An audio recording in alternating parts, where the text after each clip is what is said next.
It's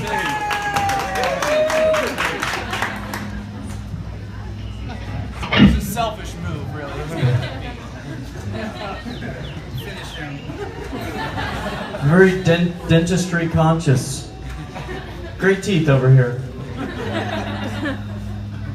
Well, guys, thank you very much. This is quite literally all our pleasure getting to do this. Thank you for coming to shows, because if you don't come to shows, it's pointless for anyone to show up on this stage. So, quite literally, you guys saved the night. Thank you. A huge thank you to Isley.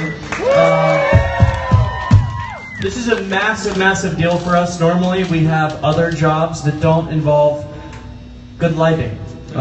Just normal.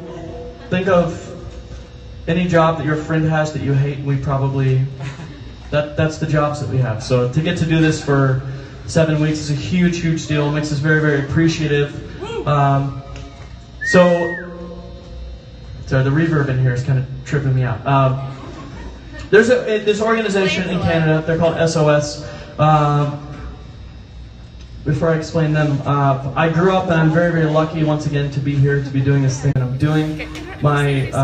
We were driving through Vermont the other day, and I was thinking, I've never been to Vermont before, but the first trip that I ever took was to Vermont, and I think I was about 3 years old, and I took it with my mom, and it was right after my mom found out that she had cancer. So I remember getting off the plane. I'd never seen snow before, pretty much had not seen snow for the most part since that, at least the type you can ball up and throw at your brother.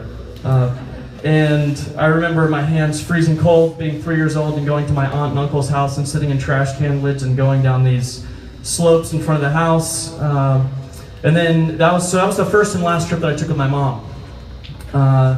And so I've sort of spent the rest of my life since then trying to put together what it is to have a sister that I'm very disconnected from, because we were separated after my mom died and split between two different houses. So this company, or organization rather, SOS, what they do is they find people that are in mine and my sister's position, and they choose to keep them together. And then they find women who would like to be moms or can't be moms, and they say, this works perfectly.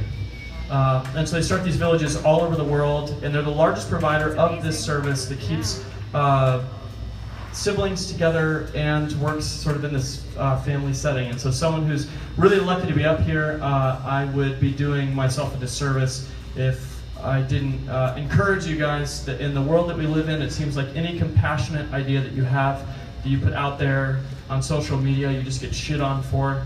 And so what happens is we end up not being compassionate anymore. We end up our empathy dries up. And I just want to remind you that as someone who lives in Nashville, the same shit happens there. It's not just here.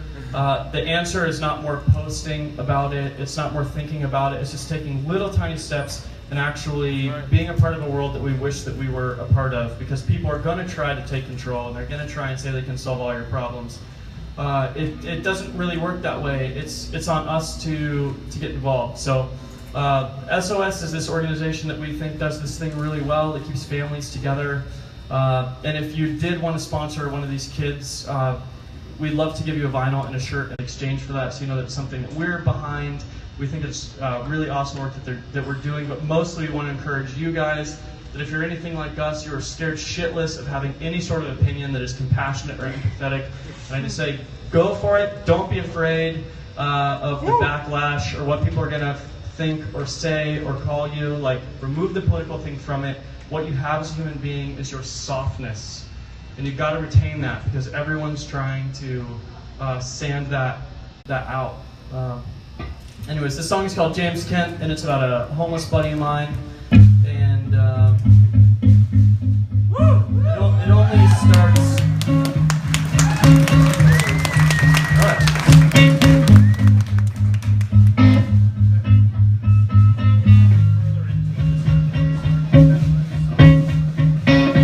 James Kent, son of a bitch, you were my best friend. When you set your head down on the train tracks, you said this is it and closed your eyes. My crushed soul, me and Bobby Boyd are in the field.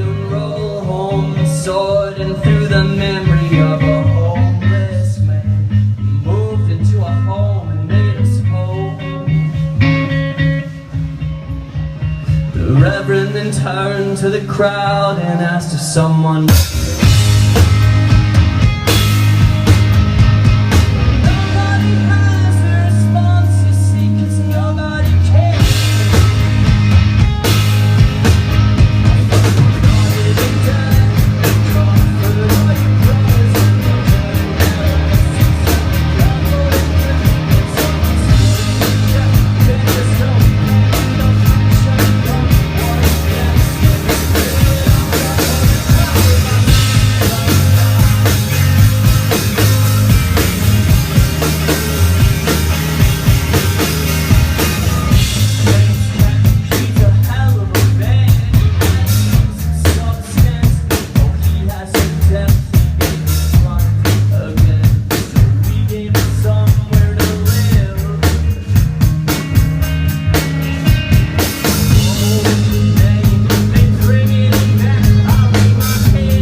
Daniel Diaz on the bass, y'all.